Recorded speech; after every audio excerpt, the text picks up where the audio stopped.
Okay, I'm going to show you about a product that I've been using. I've had pretty good luck with it. A lot of times when you get an old tractor, you know, you pump up the tires, 1 week they're good, next week you come back, so you got a slow leak somewhere. Is it really worth taking it off the rim, reseating the bead, doing all the bubble tests and all that for a slow leak? Probably not. On this one, I'm going to do, you know, I'm not going to tube it. I'm not going to do anything like that. I'm going to use stuff called Tireject. I've had pretty good luck with it. All you do, you put it in. It's a liquid, and after rolling around the tire, you know, usually you put it in and then you start using the tractor or whatever, roll it around, get it all over everywhere in there. You know, it's a liquid, so it's going to have to find wherever the leak is. So you're going to need to roll it around quite a bit to get it to disperse.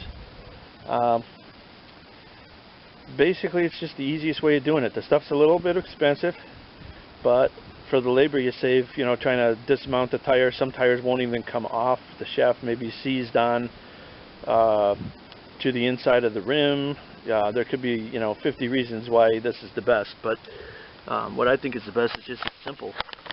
So I'll show you what you got to do.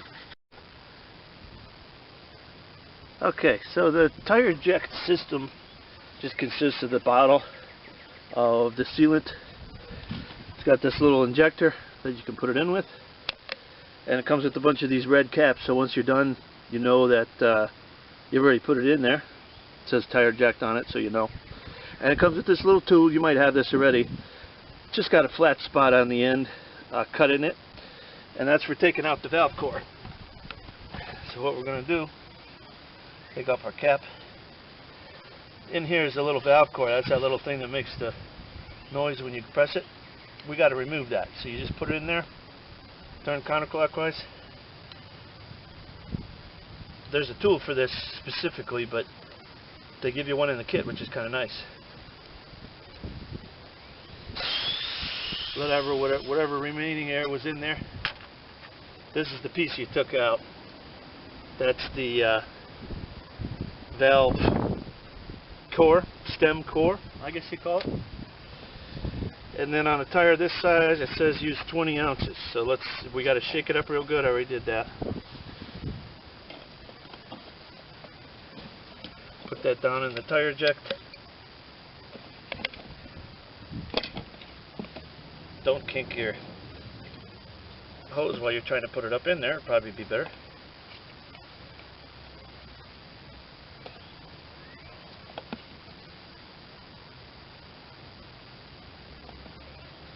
I didn't get that full this time, so we'll have to do it again. This whole thing is 5 ounce, so we'd have to fill that twice, but because I didn't get it all the way full, we'll have to fill it more than twice, obviously.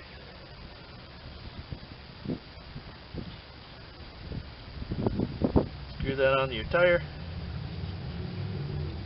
squeeze it in there.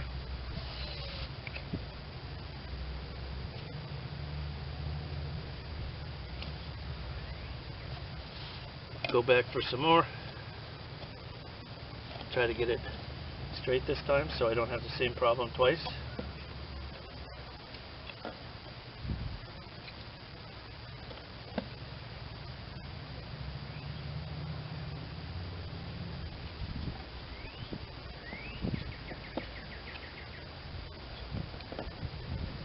Every time it likes to, I guess if you store your bottle, if you get the big bottle,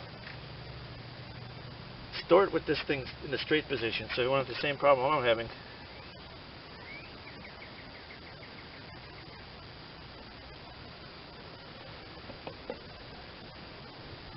Alright, and that time I got more than 5 ounces, so 10 ounces is what they recommend for a rear tire like this.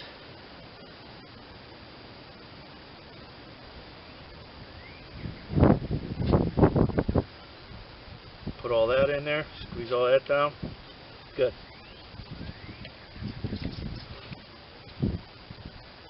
Now we'll take our core, put that back in there, and I've used this on several tires. This is my second bottle actually. Like I said, a little pricey, but the stuff does work. I don't think it'll fix every single thing, But on the stuff I've tried, you know, a lot of times on these machines you get the dry cracks, or maybe somebody run over a little nail or something.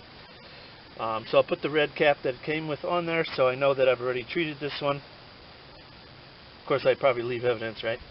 But that way I know that it's in there, that I've already done it. This stuff is different than the regular sealants like slime. I've used some stuff from Vampliers, bulletproof grade, and this and that. That stuff works pretty good too. This stuff seems like it tries to seal the. It's got a different way of sealing. It's not just a big thick thing that clogs up the hole. It's more of a. I won't say it revulcanizes the rubber, but it definitely repairs the rubber more than the other stuff would be just a sealant to clog it. Don't know if that makes any sense, but that's what I see. As you can see right here, it kind of goes into the pores of the tire, whereas the other stuff seems to more sit on the top. And that's about it. If you like this video, if you could like, share, subscribe, and I'll try to make some more on topics like this and others. And I also have a Patreon page if you'd like to support me on that way. That would be appreciated. Thank you.